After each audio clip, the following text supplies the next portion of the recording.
Good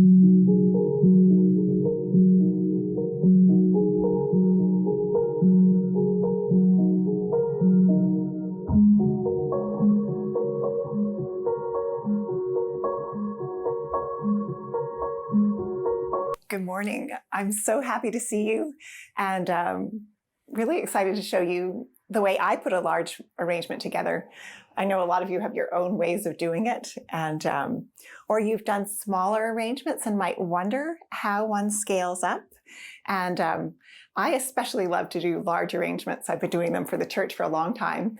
And now to have this opportunity to do one for Garden Club for our first indoor meeting all together.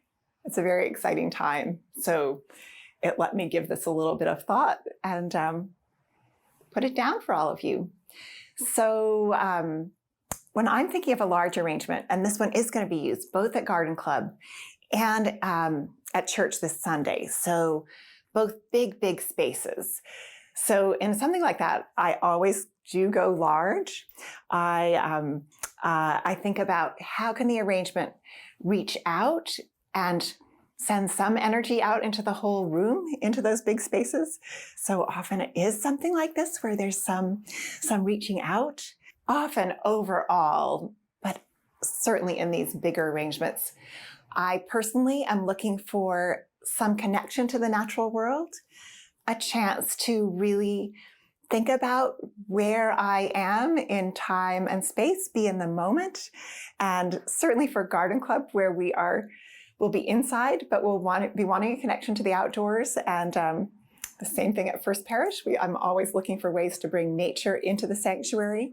That's a great thing to do, a fun thing to do, a great inspiration for your arrangement. So right now, it's the very end of March. So it may seem like one of the least inspiring times of the year outside, but there's so much going on, as you know, if you've been out walking around. So I start by really taking a close look at what I see out the window and then going out and walking around. And I think having done that, what the defining characteristic of this time of year right here in Concord is shoots really pushing up through the detritus of last season. So we have leaves and branches all around, and then this surge of bright green. So that's what I'm trying to capture here, getting some of last year, and then getting some real energy going, some real green energy. So I'll show you that. Well, practically what I do starting something like this is see what I can find outside. And again, not a lot growing enough that it could work at this scale where you can see it across the room.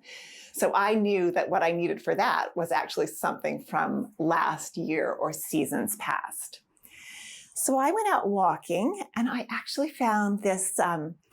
This is a great big root, and it was upside down, and it was just with the weather and ice beginning to push itself up out of the ground. So harnessing that energy for this arrangement is something I was after. I also felt like it could really represent all of the leaves and everything from last year that you see out there. So I brought it in. I wanted it to stay a little messy as things are this time of year, but I still thought it needs some cleaning up for Garden Club. So I did a little pruning, very much like you would a shrub. I took off cross branches. I took off some of the smaller secondary branches. Again, just like you're trying to do when you're bringing out the beauty of a bush through your pruning. I did that. On this side, I took off some of the bark. I left some on for the reference on the other side.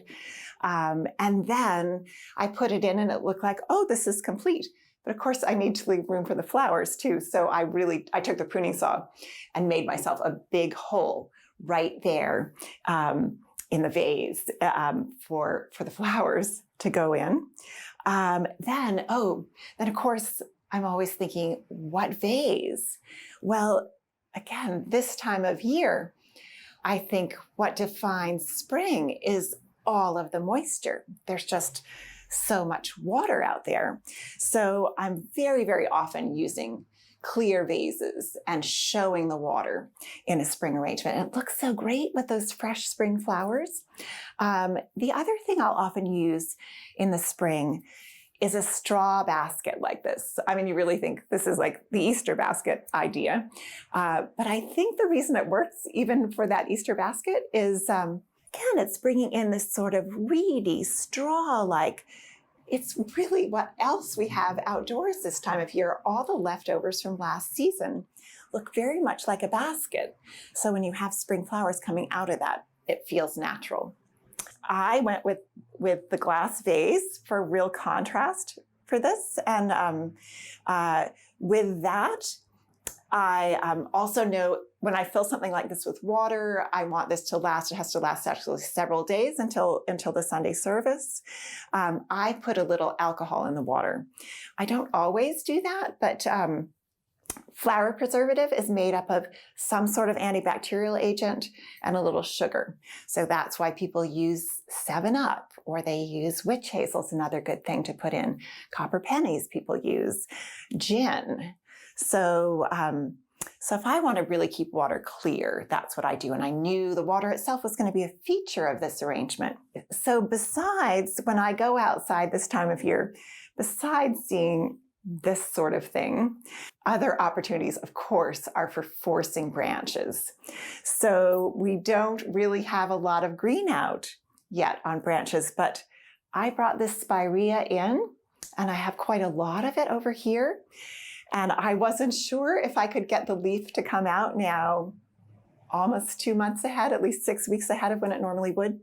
But here it is. And I felt getting that little delicate leaf, again, it would just like pin us in this part of the season.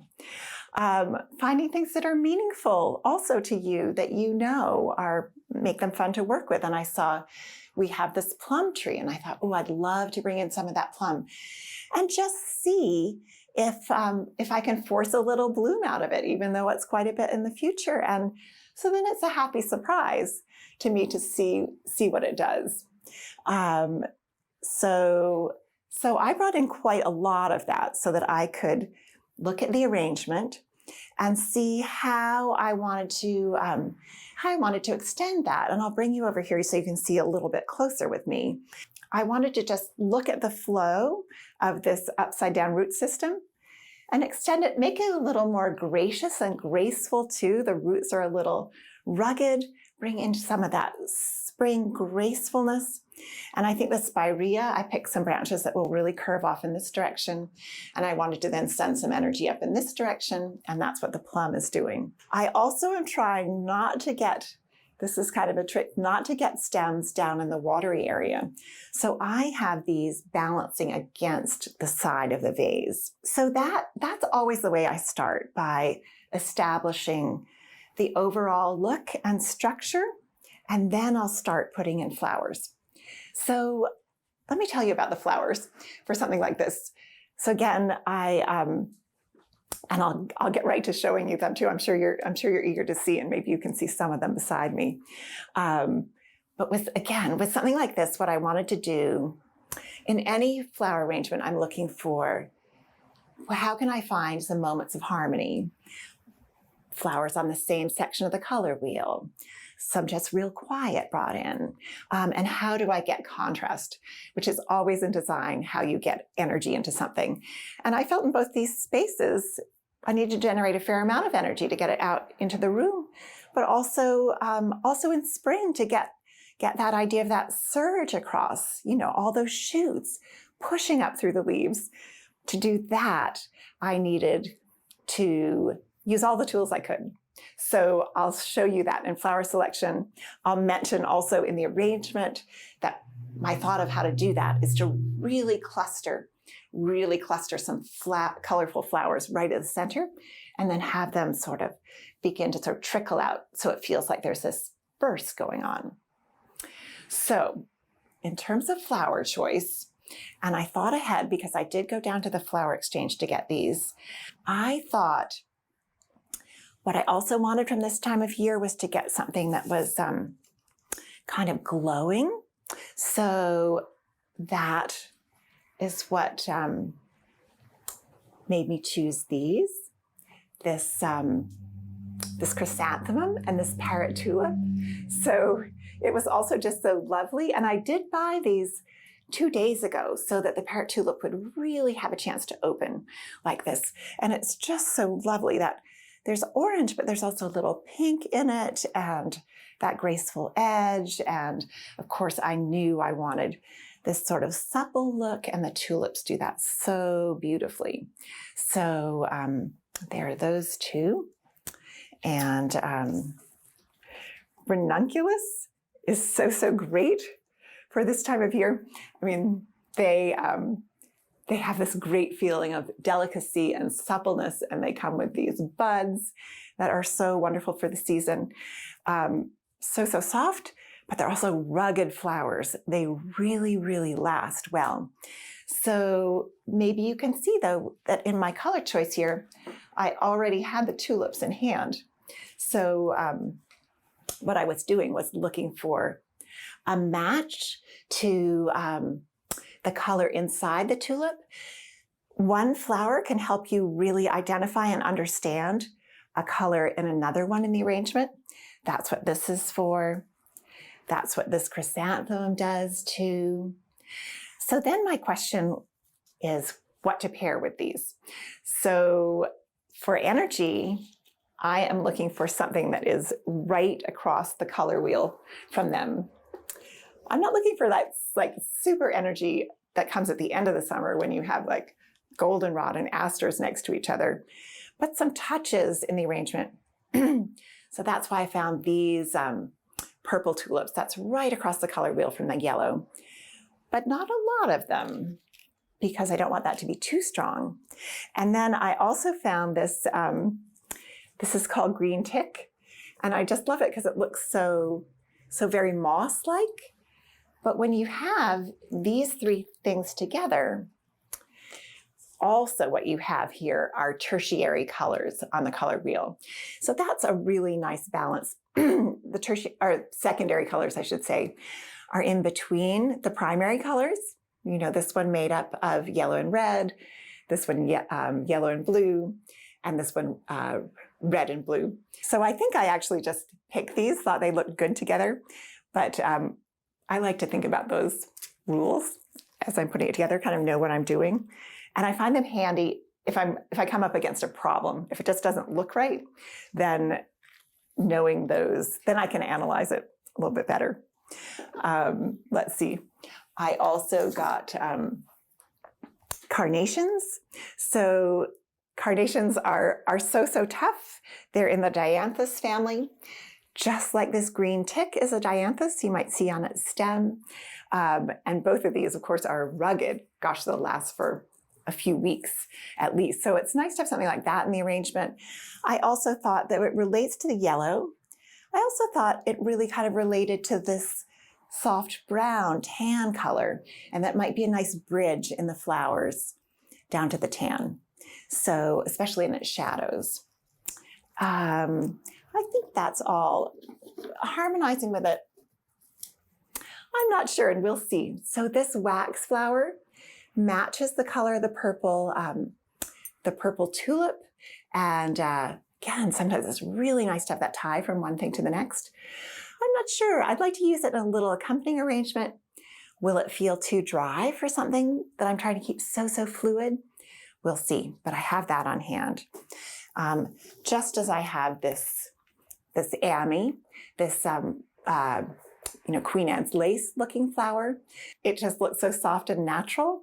But I'll be looking, is it too summery looking as I go along? That's the collection of flowers I have. So let me show you how I'll start assembling it. Normally, I would make a taped grid.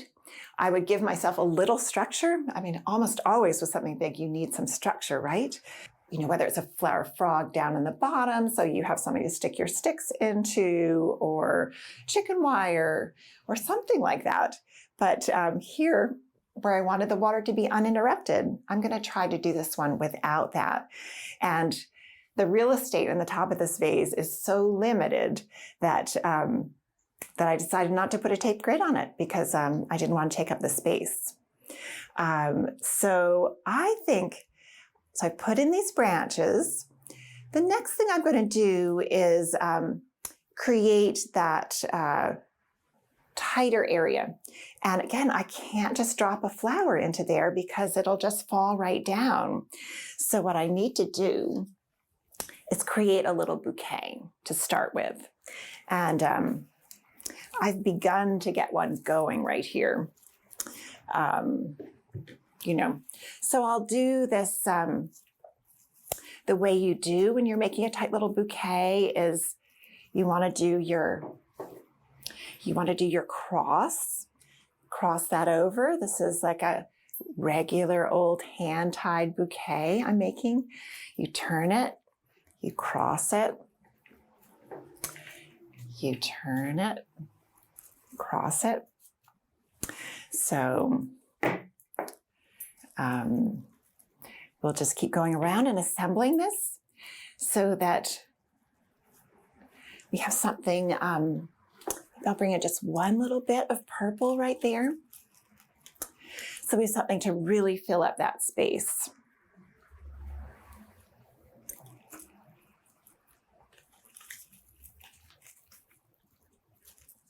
Yeah, I'm wanting a little more green. I'll get some of this green tick for this time of year.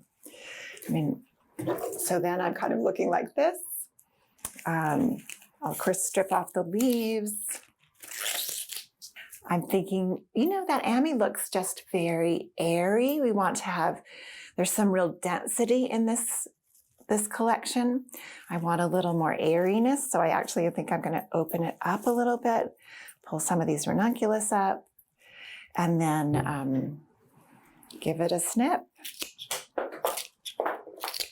as a group.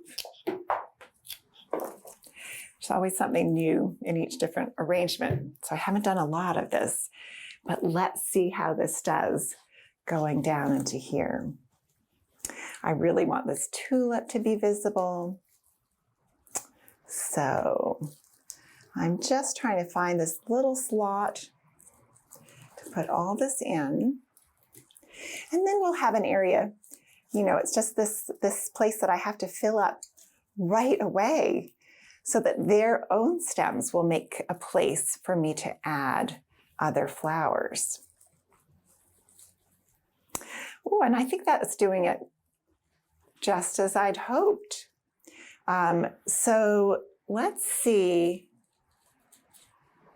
Oh, I should say, I did tape this root in place just so that when I bumped it like that, it wouldn't go toppling over.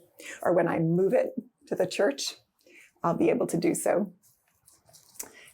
So right away, I'm doing things to open up these flowers a bit. I want a little bit of tightness here, but a little openness too.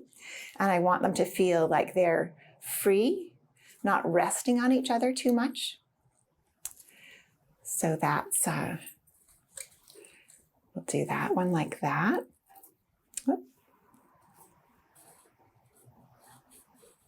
Then I'm going to do a little bit of this, and then we'll check back in. You'll see the progress I've made, and we'll just take a look together. So see how this is developing? Now that I've got this bouquet in here, I can start adding into the space between the flowers. And I did think that the wax flower, as long as I got the a lot of the green off of it that was a little bit stiff, that the flower looks sweet and springy, and it's a nice tie-in to this color that's almost exactly the same. So you have three of those. You all know this sort of putting 3, 5, 7 in everything we do with design. Interestingly though, I was just sort of following my gut on this, and I've ended up with a lot of things that are just pairs. And I don't know exactly why that is. It feels right. It may be something about spring companionship. Who knows? But I like it. See what you think. And I also like to put flowers in so that you can see them from multiple angles, which is why I thought having this tulip draping down, so you really got to see that attachment to the stem, the outside of the leaves. Again, as I said, I bought these a couple of days ago so that they would open. I mean, you can with something like this, you know, really coax it open like that. And that works. But yeah, I'm thinking about how to show flowers from various angles. It helps you understand them better, connect to them better, and create this really tight mass. I mean, I think I've even chosen flowers that have a certain sort of density of flower material. And then started the explosion going on with this false Queen Anne's lace, this Amy, this burst out there. So let's continue to build the burst. Let's see what can come out of this mass of flowers down here. So I'm grabbing one of these gorgeous tulips. I mean, I think it's really sort of the signature flower, the special flower in this arrangement. We'll give it a little snip. And then because we have flowers packed in so tight now, I am hoping it'll just fit right in. I think so. And maybe you can get a sense of like, understand a whole tulip from this. That's what I'm hoping too, leaves and all. So I think that may look quite nice. Yes, across from this other tulip. Let's see if we want to do that with yet another. Now this seems like a lot of leaves. So, and actually they're not in the best shape. So I'm going to take the leaves off of this one and cut the stem. I'm going to leave some height on it though, because I really would like to begin to see how far out the flowers will go or can go. So we'll put this one in. And again, I'm liking the relationship between this repetition of the same sort of flower, but also, you know, how this yellowy color relates to this and these sort of burst shapes in each and every one of them. Maybe we'll just have that coming out right toward us where you see it in all its glory. That feels quite burst-like. Let's grab some ranunculus. Let's see if we can get some buds into this arrangement. Or even, I mean, some of them are this very vibrant, pinky, vibrant, but if you compare this to end of summer flowers, I think you'd see that these are all just a little bit toned down. So I wanted to do that with these to make it really seem like spring. Also, again, not to be too jarring against the brown tan color.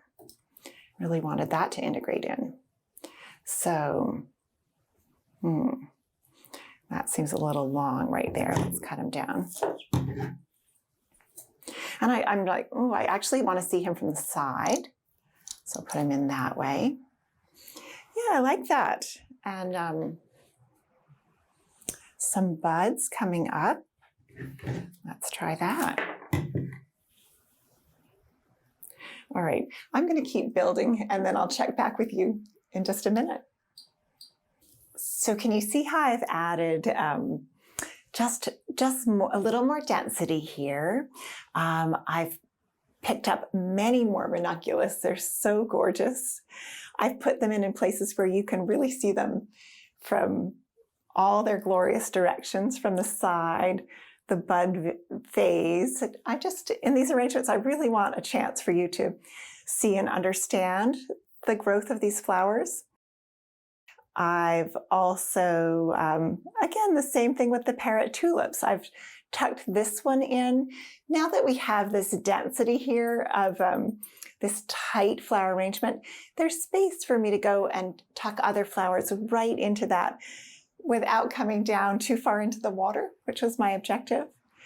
I don't know, what do you think? I'm actually finding that even though Queen Anne's lace can say end of summer, that the burst effect I'm going for, it lends itself so well to the Amy that I put quite a bunch of it in. And I think It's bright green, also looks early spring to me.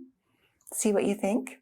So it was a little bit of a balancing act and looking for spots to fit these flowers in, but I know I wanted to have, 1, 2, 3 of these very bright magenta tulips.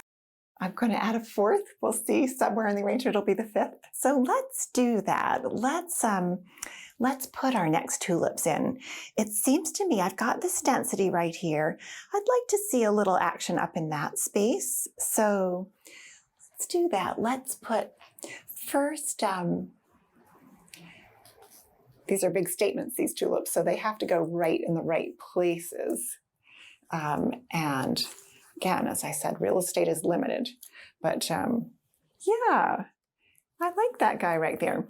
And yeah, I think up in that airy space, I really want the tulips to be the star of this arrangement. So I'm going to put 2 of them right in here.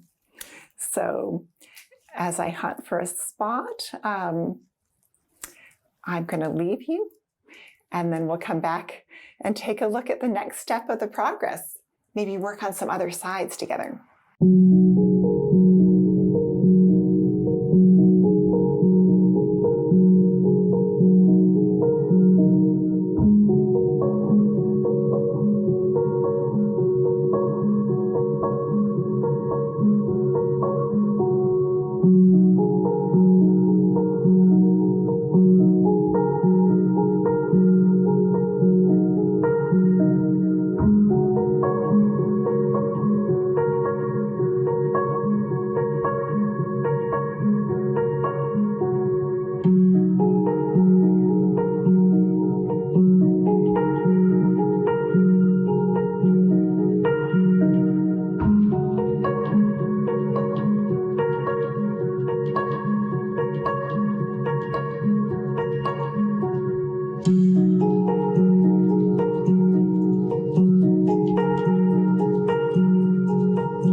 So we're finishing up here, and I'll show you what I did. I'm on the very, very last branch. I took a look at this and thought, I wonder if it needs just a touch more spring green. So I pulled this other spirea, and this is the kind of craziness I do at the end. It's like, is it better with it, or was it better without? Well, I kind of like it with. It was nice without too. There was that open space, but let's keep it in. We want as much of the spring green as possible. I'll show you a little bit about what I did. I mean, you can see I really just continued to put these ranunculus in, to put more tulips in, and I began to work around the arrangement too, because at Garden Club, at least, we'll see it from multiple sides. So I want you to be able to view it that way too. So here, from this angle, this is where you really get a shot of those 2 tulips and the inside of them. And I really wanted that, of the big open tulip. I really like to cluster these, the chrysanthemum at the bottom. I'm always looking at any size arrangement to obscure that hard edge of the vase. So I like to put something big. Also, I think the weightiness of the flower really feels like it belongs down at the bottom. So you can see how I've clustered those. Try to make this look of some sweet little ranunculus coming up out of the moss. Tie back into this, I feel like a transition flower from the colorful flowers to the tan of the bark. And as it comes around, well, you get to see the back of things too, looking through that Amy Queen Anne's lace. I always like that. Seeing some more tulips in their different phases, just this little tiny one. I'm wondering if you think, oh, you've left too many leaves on these tulips. Some of them are coming in front of other flowers. I guess I just think the leaves at this time of year are so much what we're about. So I wanted to feature them in this arrangement too. So here we come around to the front again, and I hope you've enjoyed seeing how this burst of early spring has come together. It's just great, as always, to spend time with you.